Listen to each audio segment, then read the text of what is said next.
नमस्कार दोस्तों, कैसे हैं आप सब। उम्मीद करता हूँ आप मज़े में होंगे, तैयारी बढ़िया चल रही होगी। और एक नए अनुभव के साथ आज मैं फिर आपके सामने उपस्थित हूँ। अर्थव्यवस्था के बारे में हम आज चर्चा करने वाले हैं। आज से हमारी ये पहली वीडियो है अर्थशास्त्र या अर्थव्यवस्था से संबंधित। और आगे जितनी भी वीडियो आएंगी आपके जितने भी एग्ज़ाम आएंगे उसमें आप अर्थव्यवस्था से संबंधित जितने भी क्वेश्चन होंगे आप इसको सॉल्व करने की स्थिति में होंगे। तो आज हमारा वीडियो बनाने का पहला पर्पज़ ये है कि जो आपको पता है कि हाल ही में यूके SSS की एक परीक्षा आयोजित की गई थी, उसमें अर्थव्यवस्था से संबंधित काफ़ी क्वेश्चन पूछ लिया। तो सामान्य अभ्यर्थी से अपेक्षा की जाती है कि जो सिलेबस में डिफ़ाइन किया गया है तो उसको वो अच्छे से पढ़े और उसको टैकल कर सके, एग्ज़ाम में क्वेश्चन को सॉल्व कर सके। तो आज का हमारा जो वीडियो बनाने का पर्पज़ है, जो सामान्य अभ्यर्थी क्वेश्चन सॉल्व नहीं कर पाते हैं तो उनको इस तरह से वीडियो के माध्यम से उन तक ये बात पहुंचाना है कि आप क्वेश्चन को कैसे डील कर सकते हैं। हम अर्थव्यवस्था की सारी वीडियो के द्वारा सारे सिलेबस को कवर करने की कोशिश करेंगे। तो आज हम केवल सिलेबस और उसके कुछ महत्वपूर्ण मुद्दों पर चर्चा करेंगे जो अर्थव्यवस्था से संबंधित ज़रूरी होती हैं। ठीक है, तो आज हमारा जो पहला वीडियो है, अगर आपको ये चैनल पे आप पहली बार हैं तो इसको सब्सक्राइब कर सकते हैं। आपके लिए आने वाले जितने भी एग्ज़ाम है उसके लिए आपके लिए बेनिफिशियल रहने वाला है ये वीडियो। तो यहाँ पर हम देखें अगर तो अर्थव्यवस्था में मेनली 16 टॉपिक निकल कर आते हैं, 16 टॉपिक हैं जहाँ से क्वेश्चन लगातार पूछे जाने की संभावना रहती है। यहाँ से आप जितनी भी वीडियो आएंगी, आप जितने भी एग्ज़ाम देंगे उसमें अर्थव्यवस्था संबंधित जितने भी क्वेश्चन होंगे उसको आप सॉल्व करने की स्थिति में होंगे, चाहे वो यूके SSS हो, यूके PSC हो या फिर यूपी PSC हो, यूपी SSS हो, कोई सा भी अन्य एग्ज़ाम हो, सेंट्रल का एग्ज़ाम हो, तो अर्थव्यवस्था संबंधी काफ़ी क्वेश्चन आते हैं।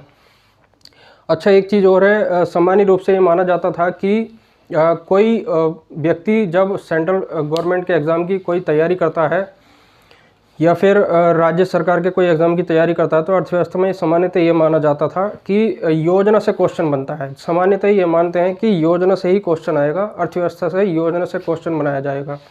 तो आयोग ने साफ साफ ये दिखा दिया है कि आप जो है डीप पढ़ कर आइए, यानी कि कुछ स्पेशल पढ़िए, कुछ विशेष पढ़िए, आप जो औरों से ज़्यादा जानकारी रखते हों ऐसा कैंडिडेट को वो ढूंढने की कोशिश कर रहे हैं। ठीक है, तो यहाँ पर हम 16 टॉपिक पे हम बात करने वाले हैं। सबसे पहले अगर हम देखें अर्थव्यवस्था में तो अर्थशास्त्र एवं अर्थव्यवस्था ये महत्वपूर्ण है। एक सामान्य अभ्यर्थी से अपेक्षा की जाती है कि वो अर्थशास्त्र और अर्थव्यवस्था के बारे में भली भांति जानता हो। जो व्यक्ति एग्ज़ाम की तैयारी कर रहा है वो निश्चित रूप से इंटर पास करके आया होगा या फिर ग्रेजुएशन में उसने इकोनॉमी पढ़ी हो या नहीं पढ़ी हो, तो एक सामान्य अभ्यर्थी से अपेक्षा की जाती है कि वो अर्थव्यवस्था की सामान्य समझ रखता हो।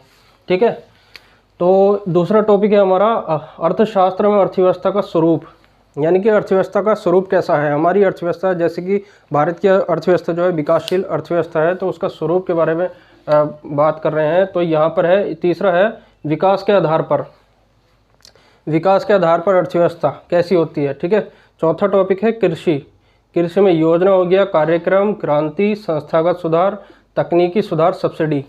ठीक है, कृषि से हर एग्ज़ाम में कोई ना कोई क्वेश्चन आपको देखने को मिलेगा।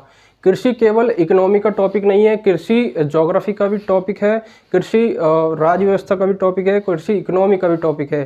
ठीक है, और कृषि पर्यावरण का भी टॉपिक है, कृषि अन्य जो विषय है उसका भी टॉपिक हो सकता है। ये कृषि जो है बहुआयामी दृष्टिकोण में आपको देखना चाहिए कि कृषि बहुत इंपॉर्टेंट है। सबसे ज़्यादा क्वेश्चन अगर किसी एग्ज़ाम में बनते हैं किसी चीज़ से संबंधित तो कृषि को लेकर, कृषि को आप इग्नोर नहीं कर सकते। उसके बाद सतत विकास लक्ष्य है, SDG सस्टेनेबल डेवलपमेंट गोल, यानी कि आपने देखा यूके PSC ने अभी RO की परीक्षा ली थी, उसमें सतत विकास लक्ष्य से क्वेश्चन पूछ लिया। या फिर आप यूपी SSS की बात करो या फिर यूपी PSC की बात करो, जो PCS की एग्ज़ाम होता है उसमें भी ये सतत विकास लक्ष्य से क्वेश्चन पूछा जाता है। और जब सिलेबस में दिया गया हो तो आप उसको इग्नोर नहीं कर सकते।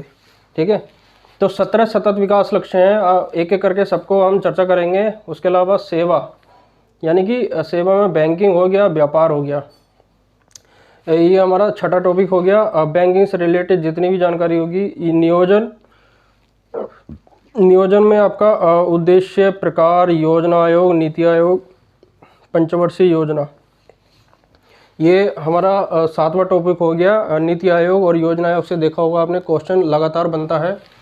और इसके अलावा मुद्रा बाजार, मनी मार्केट यानी कि मुद्रास्फीति जब होती है तो उससे संबंधित बात है। मुद्रा बाजार में टर्म्स की बात होती है। इसके अलावा है बैंकिंग से रिलेटेड जितनी भी जो है चीज़ें हैं वो आपके सामने एक एक करके हम डिस्कस करेंगे। उसके अलावा गरीबी, बेरोजगारी, राष्ट्रीय आय, बजट, जीएसटी, भुगतान संतुलन, बैलेंस ऑफ पेमेंट, योजनाएं, अंतर्राष्ट्रीय संगठन यानी कि आईएमएफ है या डब्ल्यूटीओ है, उससे संबंधित जितनी भी बात है अंतर्राष्ट्रीय संगठन में आ जाएगी। उसके अलावा एफडीआई यानी कि विदेशी व्यापार, ठीक है, उसमें एफडीआई से क्वेश्चन आपने देखा होगा, लगातार क्वेश्चन पूछा गया है। तो क्वेश्चन पूछे जाने की संभावना लगातार बनी रहती है। आपको ये चीज़ ध्यान रखनी पड़ेगी कि क्वेश्चन को आप कैसे डील कर सकते हैं, ठीक है। एफडीआई हो गया, विदेशी व्यापार। इसके अलावा और अगर हम देखें तो सबसे पहले हम देखेंगे अर्थशास्त्र और अर्थव्यवस्था। अर्थशास्त्र और अर्थव्यवस्था के बारे में हम चर्चा करने जा रहे हैं। तो सबसे पहला टॉपिक है हमारा अर्थशास्त्र और अर्थव्यवस्था।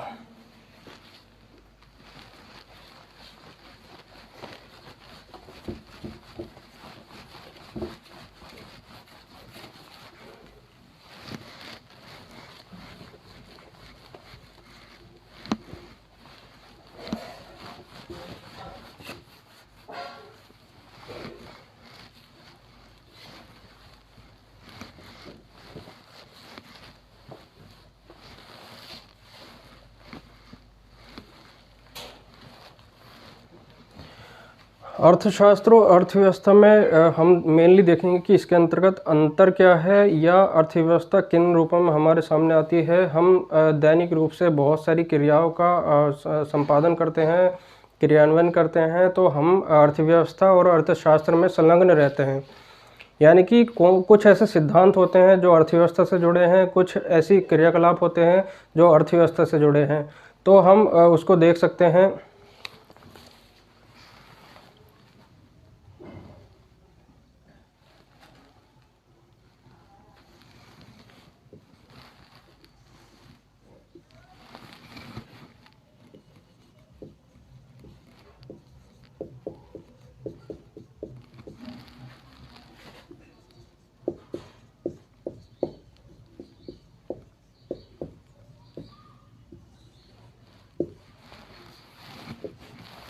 तो मेनली अगर हम देखें तो अर्थशास्त्र किसे कहते हैं। आपने हाई स्कूल 11th और 12th में पढ़ा होगा इकोनॉमिक्स, ठीक है। अर्थशास्त्र एक सिद्धांत का संपादन करता है। अर्थशास्त्र क्या है, एक सिद्धांत का संपादन करता है। अर्थशास्त्र में क्या आता है, जो बचत होती है, ठीक है, उपभोग, उत्पादन, ये सब किस में आता है, अर्थशास्त्र में आता है। तो अर्थशास्त्र एक उपभोक्ता का सिद्धांत जो है वो क्या कहा जाएगा, अर्थशास्त्र। और अर्थव्यवस्था किसे कहते हैं, अर्थव्यवस्था जब हम किसी देश की इकोनॉमिक जो क्रियाकलाप होती हैं उसको परिभाषित करते हैं तो उसको कहा जाता है अर्थव्यवस्था। यानी कि हम दैनिक रूप से बहुत सारी क्रियाकलापों का क्रियान्वयन करते हैं तो उसको अर्थव्यवस्था के स्वरूप में देख सकते हैं। यानी कि आप कोई चीज़ परचेज़ कर रहे हैं तो अर्थव्यवस्था के स्वरूप में आप संलग्न हैं। कोई चीज़ किसी को पैसे अदा कर रहे हैं या किसी से पैसे ले रहे हैं, लेन देन कर रहे हैं, तो अर्थव्यवस्था के स्वरूप में संलग्न है, ठीक है। तो जैसे कि राष्ट्रीय आय है, तो राष्ट्रीय आय किस में होगी, वो अर्थशास्त्र में होगी, ठीक है। तो अर्थशास्त्र उसको कहा जाएगा। अच्छा, एक चीज़ और है, अर्थशास्त्र के दो स्वरूपों में वर्गीकरण किया जा सकता है। जैसे कि आपने देखा होगा कि व्यष्टि अर्थशास्त्र और समष्टि अर्थशास्त्र। व्यष्टि अर्थशास्त्र और समष्टि अर्थशास्त्र में हम देख सकते हैं कि अर्थशास्त्र का अध्ययन किया जाता है। जैसे कि व्यष्टि अर्थशास्त्र में क्या होगा, एक व्यष्टि अर्थशास्त्र होता है,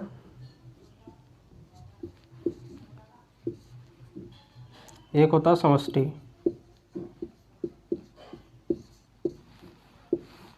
एक होता है व्यष्टि, एक होता है समष्टि। इसको माइक्रो इकोनॉमिक्स कहते हैं।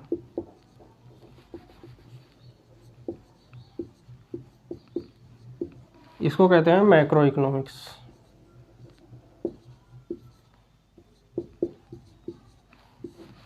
इसको माइक्रो इकोनॉमिक्स कहते हैं, इसको मैक्रो इकोनॉमिक्स कहते हैं। ठीक है, तो इसमें क्या होगा, व्यष्टि अर्थशास्त्र सूक्ष्म अर्थशास्त्र के अंतर्गत आता है, और समष्टि आएगा समस्त, यानी कि समस्त आर्थिक क्रियाकलापों का समावेश आएगा आपका समष्टि अर्थशास्त्र में। और व्यष्टि अर्थशास्त्र सूक्ष्म अर्थशास्त्र, यानी कि एक कोई भी इकाई, कोई भी सूक्ष्म इकाई इसके अंतर्गत आता है। किसके? सूक्ष्म इकाई, मैं लिख दे रहा हूँ सूक्ष्म इकाई, सूक्ष्म इकाई का संपादन,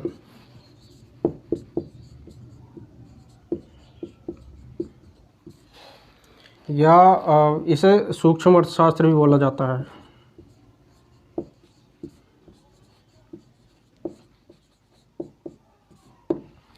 और यहाँ पर ये बृहद अर्थशास्त्र बोला जाता है।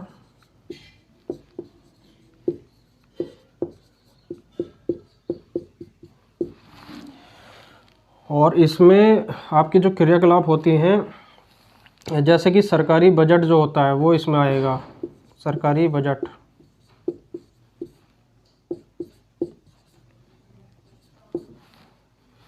समष्टि अर्थशास्त्र में मेनली जो अध्ययन किया जाता है वो अर्थव्यवस्था का अध्ययन किया जाता है। अर्थव्यवस्था, ठीक है।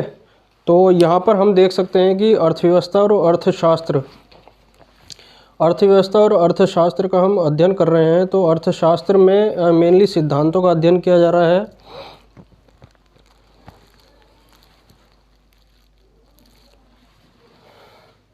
और समष्टि अर्थशास्त्र में सरकारी बजट हो गया जैसे, और इसमें जो होगा मुद्रास्फीति या फिर राष्ट्रीय आय इसमें आ जाएगा आपका।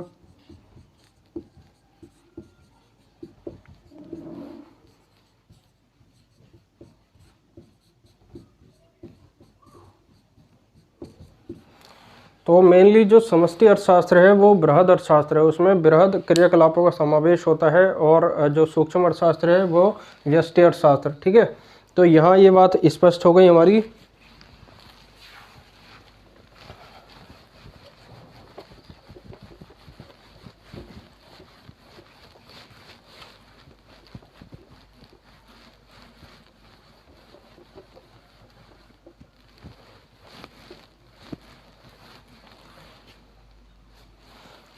ये वीडियो केवल और केवल बेसिक इन्फॉर्मेशन के लिए है।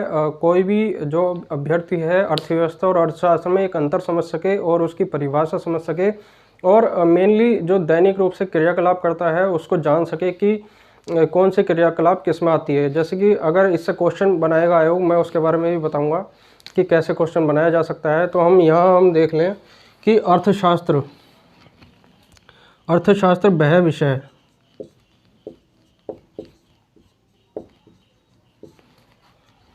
वह विषय है जो जिसमें उपभोक्ता के सिद्धांत और व्यवहारों का अध्ययन किया जाता है।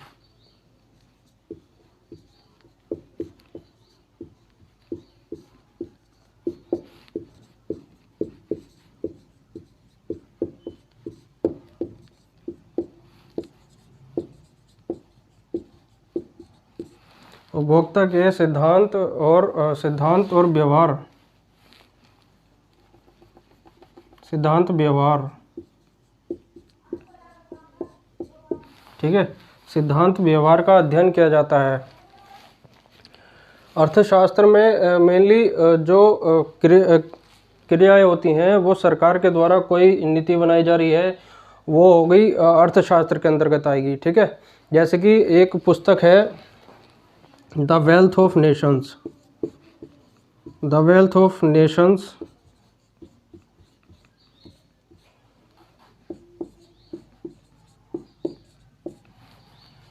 द वेल्थ ऑफ नेशन, ये किसकी पुस्तक है? एडम स्मिथ की पुस्तक है। एडम स्मिथ की पुस्तक है, और ये इन्होंने प्रतिपादन किया था इसका 1773 में। और इसमें इन्होंने धन के विज्ञान की बात कही है।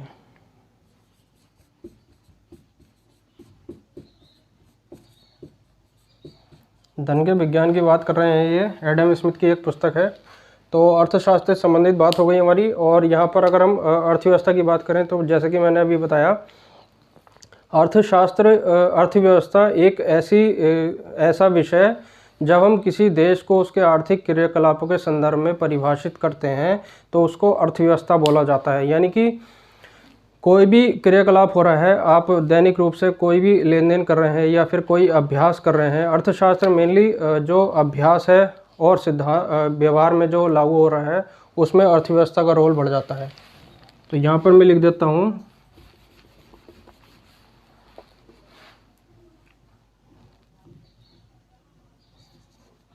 आर्थिक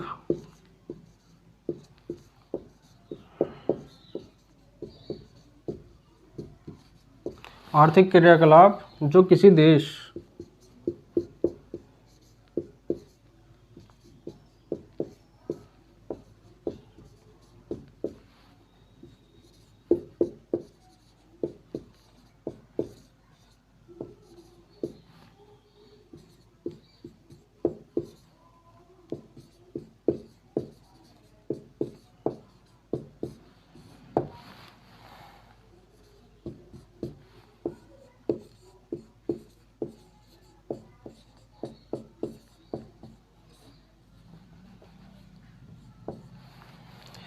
आर्थिक क्रियाकलाप जो किसी देश की आर्थिक गतिविधियों को परिभाषित करते हैं उसको अर्थव्यवस्था बोला जाता है। तो यहाँ पर हमने देख लिया कि अर्थशास्त्र और अर्थव्यवस्था में क्या अंतर है। अर्थशास्त्र और अर्थव्यवस्था में किस तरह से आप देख सकते हैं, एडम स्मिथ की एक पुस्तक है कि द वेल्थ ऑफ नेशंस, उसमें उन्होंने बताया, उसमें धन के विज्ञान की संज्ञा दी है।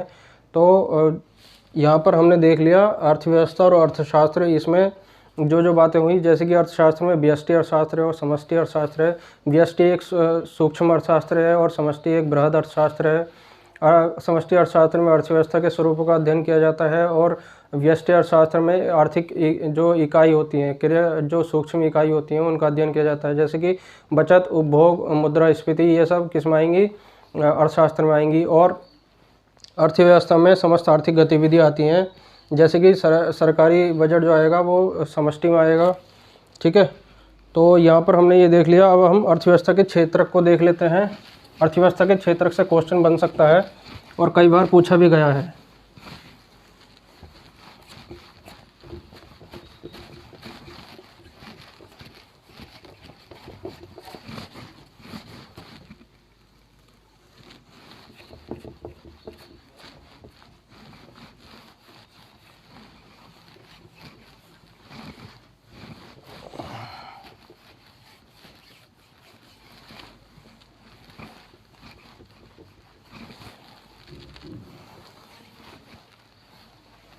अर्थव्यवस्था के क्षेत्र का अगर हम देखें तो अर्थव्यवस्था के क्षेत्र में 4 क्षेत्र मुख्यतः निकल कर आते हैं, जिसमें जैसे कि एक है आपका प्राइमरी सेक्टर,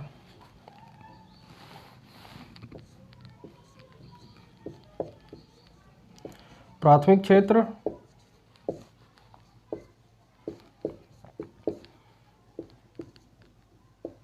प्राइमरी सेक्टर, इसको प्राथमिक क्षेत्र बोलते हैं। और मेनली जो प्राथमिक क्षेत्र है वो कृषि क्षेत्र भी बोला जाता है। और द्वितीयक क्षेत्र होता है आपका औद्योगिक क्षेत्रक, जिसमें कि समस्त जो औद्योगिक क्रियाकलाप होते हैं उसमें संपन्न होती हैं।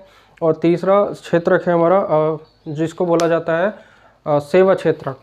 सेवा क्षेत्रक जिसमें जैसे कि बैंकिंग है, ठीक है, व्यापार है, तो वो सारे सेवा क्षेत्रक में आते हैं। जैसे आप किसी रेस्टोरेंट में जा रहे हैं तो वो सेवा क्षेत्रक में आएगा। तो प्राथमिक क्षेत्र में हम बात करें तो इसमें समस्त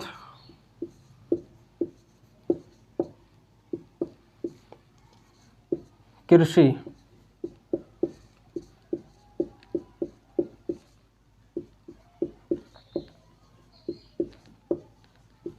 समस्त कृषि गतिविधियों का अध्ययन किया जाता है। इसमें प्राथमिक क्षेत्र में आएंगे। ठीक है, समस्त कृषि गतिविधि। अभी मैं एग्जांपल देकर भी समझाऊंगा कि कैसे हम प्राथमिक, द्वितीयक और तृतीयक, चतुर्थक क्षेत्र को पहचान सकते हैं। और इससे अगला इसको मेनली कृषि क्षेत्र बोला जाता है।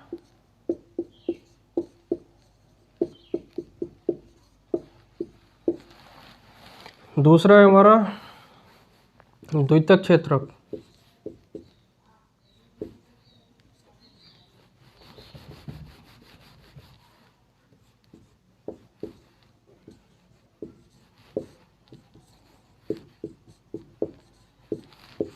सेकेंडरी सेक्टर,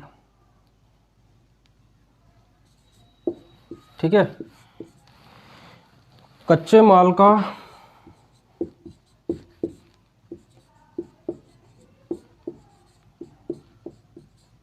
जो प्राथमिक क्षेत्र है,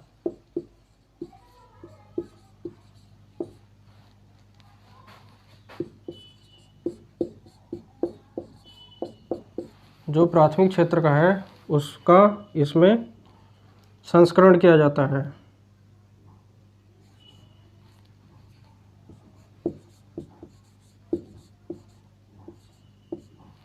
संस्करण किया जाता है, कच्चे माल का जो प्राथमिक क्षेत्र से आया है उसका संस्करण किया जाता है इसमें, तो उसको बोला जाता है द्वितीयक क्षेत्र, ठीक है।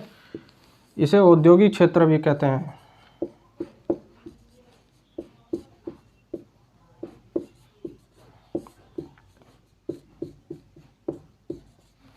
ठीक है, तीसरा है हमारा तृतीयक क्षेत्र, ठीक है। तृतीयक क्षेत्र में सेवा क्षेत्र होता है, ये बैंकिंग, व्यापार, बैंकिंग व्यापार या सेवा क्षेत्र में बैंकिंग हो गया, अब व्यापार हो गया, या फिर जो प्रशासनिक सेवा है,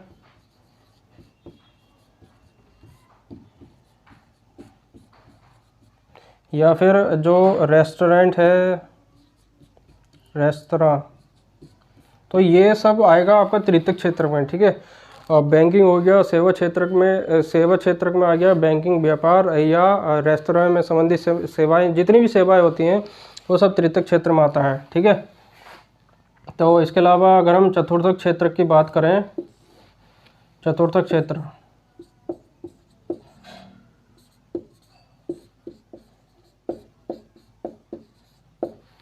मेनली जो क्वेश्चन पूछा जाता है प्राथमिक, द्वितीयक, तृतीयक से पूछा जाता है। चतुर्थक क्षेत्र जानकारी के लिए बता दे रहा हूँ कि चतुर्थक क्षेत्र में क्या क्या आता है। जैसे ज्ञान से संबंधित जितनी भी बात होती है, जैसे ज्ञान से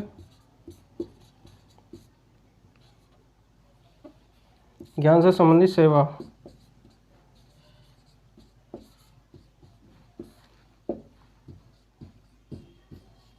ज्ञान से संबंधित सेवा चतुर्थक क्षेत्र के अंतर्गत आती है, ठीक है। अब मैं एग्जांपल देके आपको समझा देता हूँ कि प्राथमिक, द्वितीयक, तृतीयक कैसे होगा। मान लीजिए कोई कृषक है, मान लीजिए कोई कृषक है और वो गन्ने का उत्पादन करता है, गन्ने का उत्पादन कर रहा है तो वो कृषि गतिविधियों में संलग्न है। जब कृषि गतिविधियों में संलग्न हो रहा है तो वह मतलब प्राथमिक क्षेत्र में है, प्राथमिक क्षेत्र में कृषि गतिविधि को संलग्न हो रहा है, गन्ने का उत्पादन हो रहा है, ठीक है। तो गन्ने का उत्पादन, जैसे कि गन्ने का उत्पादन करेगा तो उसका गन्ना जो है उसका गुड़ बनने के लिए या चीनी बनने के लिए कहाँ जाएगा, मिल में जाएगा। तो मिल में जब जाएगा या फिर फैक्ट्री में जब जाएगा, उद्योग में जाएगा, तो वो किस में चला गया, फिर द्वितीयक क्षेत्र में चला गया, यानी कि उद्योग में आ गया। उसका उत्पादन होने के लिए, उसका जो है संस्करण होने के लिए उद्योग में आ गया, तो वो द्वितीयक क्षेत्र में आ गया। तो यहाँ द्वितीयक क्षेत्र में आपने देखा कि जो कच्चे माल का प्राथमिक क्षेत्र का संस्करण है, यानी कि प्राथमिक क्षेत्र से जो माल आ रहा है वो द्वितीयक क्षेत्र में आ रहा है। गन्ने का जो है संस्करण हो रहा है, गुड़ बनना है, चीनी बनना है, तो वो द्वितीयक क्षेत्र में आएगा, यानी कि औद्योगिक क्षेत्र में आएगा। अब जब पहले क्षेत्र से द्वितीयक क्षेत्र में आएगा तो बीच में सेवा भी होगी, यानी कि कोई सेवा हो रही है, यानी कि किसी के द्वारा कोई सेवा जो है अलग, कोई ट्रक ला रहा है, कोई ट्रॉली ला रही है, या फिर किसी और तरह की जो गतिविधि है उसके द्वारा जो है सेवा हो रही है, तो वो तृतीयक क्षेत्र में जब जाएगा। जैसे कि तृतीयक क्षेत्र में कब जाएगा, जब उसका उत्पादन हो चुका होगा, गुड़ बन गया होगा या फिर चीनी बन गई होगी, तो वो तृतीयक क्षेत्र में जाएगा, यानी कि सेवा के लिए जाएगा। तो तृतीयक क्षेत्र में जब आएगा तो वह गन्ना जो है बिल्कुल अंतिम रूप से उपभोक्ता के हाथ में पहुंच जाएगा। और इस तीन गतिविधियों में जो भी क्रियाकलाप हुआ वो अंतिम रूप से उपभोक्ता के पास पहुंच गया, ठीक है। तो प्राथमिक क्षेत्र में जो आर्थिक जो गतिविधि है, कृषि क्षेत्र की गतिविधि है, वो प्राथमिक क्षेत्र में पहुंच गया। द्वितीयक क्षेत्र में जब आया तो उद्योग क्षेत्र में आ गया। तृतीयक क्षेत्र में जब आया तो वो सेवा क्षेत्र के द्वारा आया। तो ऐसे करके एक क्रमबद्ध रूप से वो आगे बढ़ा। चतुर्थक क्षेत्र यानी कि किसी के ज्ञान के द्वारा किसी को कोई लाभ पहुंचा तो वो उसको हुआ चतुर्थक क्षेत्र। ठीक है, जैसे कि अभी मैं आपके सामने क्लास ले रहा हूँ, क्लास आप अटेंड कर रहे हैं, सेवा ले रहे हैं, तो वो किस में आएगा? तृतीयक क्षेत्र में आएगा। ठीक है, तो आप ये चीज़ जान सकते हैं कि प्राथमिक क्षेत्र, द्वितीयक क्षेत्र, तृतीयक क्षेत्र। अब जो क्वेश्चन बनेगा, क्वेश्चन कैसे बना सकता है? क्वेश्चन मान लो वो 4 जो है स्टेटमेंट दे देगा या फिर 3 स्टेटमेंट देगा कि गन्ने का उत्पादन के बीच जो क्रियाकलाप होता है उद्योग में पहुंचने के बाद, तो उसका जो उत्पादन होगा वो कौन से क्षेत्र में होगा। यानी कि उसने दे दिया मान लो तृतीयक क्षेत्र, तो तृतीयक क्षेत्र में यहाँ पर स्पष्ट नहीं हो पाएगा। तृतीयक क्षेत्र में सेवा का उत्पादन होगा। ठीक है, प्राथमिक क्षेत्र में जो होगा वो समस्त कृषि गतिविधि होंगी। ठीक है, तो यहाँ पर ये अंतर हो जाता है। चतुर्थक क्षेत्र अलग हो गया, तृतीयक अलग हो गया, द्वितीयक अलग हो गया। तो यहाँ ये बात स्पष्ट हो गई कि कैसे वो क्वेश्चन बनागा, यानी कि 4 क्षेत्रक दे देगा या 3 क्षेत्रक दे देगा, प्राथमिक, द्वितीयक, तृतीयक, और उसमें 4 जो है स्टेटमेंट देगा या वो क्षेत्र देगा। तो आपको पहचानना होगा या मिलाने के लिए दे देगा कि निम्न में से आप मिलान करिए। अगर आपको कोई एक भी पता है या 2 भी पता है तो आप आराम से सॉल्व कर लेंगे उस क्वेश्चन को। तो यहाँ पर हमने आज चर्चा कर ली अर्थव्यवस्था के मेनली जो स्वरूप के बारे में, अर्थव्यवस्था का स्वरूप कैसा हमारा, और अर्थशास्त्र और अर्थव्यवस्था के बीच में क्या अंतर है, अर्थव्यवस्था किसको कहा जाता है, अर्थशास्त्र किसको कहते हैं, अर्थशास्त्र में कौन सी गतिविधि शामिल होती है, अर्थव्यवस्था में कौन सी गतिविधि शामिल होती हैं, और व्यष्टि अर्थशास्त्र किसे कहते हैं, समष्टि अर्थशास्त्र किसे कहते हैं। एडम स्मिथ ने कौन सी पुस्तक लिखी, आप कमेंट सेक्शन में बता सकते हैं। एडम स्मिथ ने पुस्तक लिखी, अर्थशास्त्र को लेकर पुस्तक लिखी। तो ऐसे करके क्वेश्चन पूछे गए हैं और पूछे जाने की संभावना रहती है।